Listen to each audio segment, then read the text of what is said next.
യഥാർത്ഥത്തില് നമ്മളെ ഏറ്റവും കൂടുതൽ നിരീക്ഷിക്കാൻ പറ്റിയ ഏറ്റവും അനുയോജ്യമായ ആള്, ഏറ്റവും അനുയോജ്യമായ മനുഷ്യൻ ആരാണെന്നറിയോ?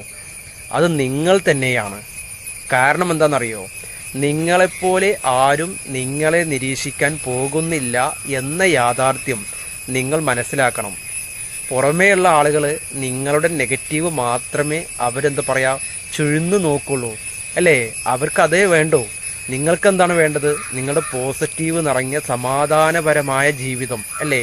അപ്പം നിങ്ങൾക്ക് സമാധാനപരമായ ജീവിതം വേണമെങ്കിൽ അതിനു വേണ്ടി കഠിനാധ്വാനം ചെയ്യുകയും അത് എന്താണോ നിങ്ങളുടെ നെഗറ്റീവ്, ആ നെഗറ്റീവ് നേരത്തെ തന്നെ തിരിച്ചറിയുകയും ആ നെഗറ്റീവ് ഇനി നിങ്ങളുടെ ജീവിതത്തിൽ വരാതിരിക്കാൻ വേണ്ടി ശ്രമിക്കുകയും നിങ്ങൾ ചെയ്യുകയാണെങ്കിൽ നിങ്ങളുടെ ജീവിതത്തിലെ നിങ്ങൾക്ക് ഒരുപാട് സന്തോഷം നിറഞ്ഞ നാളുകൾ നിങ്ങൾക്ക് വന്നെത്തും എന്ന യാഥാർത്ഥ്യം നിങ്ങൾ തിരിച്ചറിയണം കേട്ടോ.